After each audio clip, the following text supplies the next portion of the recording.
اصل بات یہ ہے کہ یہ ایک خاص گروہ کا پراپیگنڈا ہے کہ وہ ازواج مطہرات رضی اللہ عنہ کے اہل بیت میں شامل ہونے کی نفی کرتے ہیں۔ ویسے اہل بیت کا مصداق کون کون لوگ ہیں؟ اہل علم کے ہاں یہ اختلافی مسئلہ ضرور ہے کہ اہل بیت کا مصداق کون کون لوگ ہیں، ٹھیک ہے۔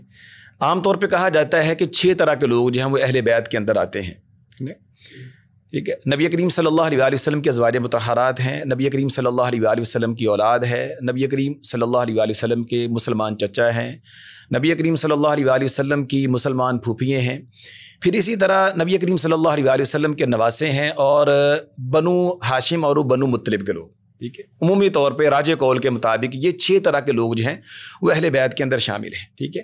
لیکن قرآن مجید نے جن لوگوں کو بطور خاص اہل بیت کے لقب سے ملقب کیا ہے وہ آقا علیہ الصلوۃ والسلام کی ازواج مطہرات آپ کی بیوی ہیں، ٹھیک ہے۔ انما یرید اللہ لیذھب عنکم الرجس اہل البیت، ٹھیک ہے۔ آپ قرآن کا یہ مقام دیکھیں، اس سے پہلے کی آیات دیکھیں اور اس کی بعد کی آیات دیکھیں، ازواج مطہرات رضی اللہ عنہم کا ذکر خیر ہو رہا ہے، ٹھیک ہے۔ اور انہی کا تذکرہ کرتے ہوئے اللہ تعالیٰ نے پھر ان کو یہ اعزاز بخشا ہے کہ انما یرید اللہ لیذھب عنکم الرجس اہل البیت، ٹھیک ہے۔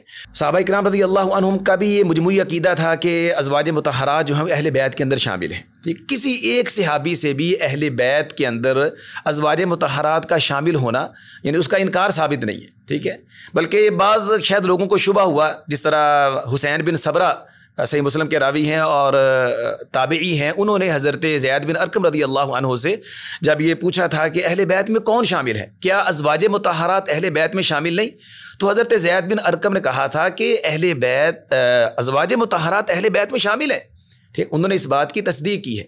اور پھر اسی طرح یعنی کہ حضرت عبداللہ بن عباس رضی اللہ عنہم نے بھی یہی آیت پڑھ کے کہا ہے کہ اس کا اولین مصداق ازواج مطہرات ہے۔ اور حضرت عبداللہ بن عباس رضی اللہ عنہ کے جو شاگرد رشید سیدنا اکرمہ ہیں، وہ تو اس بازاروں میں یہ بات کہا کرتے تھے کہ ازواج مطہرات جو ہیں وہ اہل بیت میں شامل ہیں، اور اگر کوئی آدمی اس بات کا منکر ہے کہ ازواج مطہرات اہل بیت میں شامل نہیں، تو وہ جب چاہے جہاں چاہے میرے سے مبالغہ کر لے، وہ اس بات پہ مبالغہ کرنے کے لیے تیار۔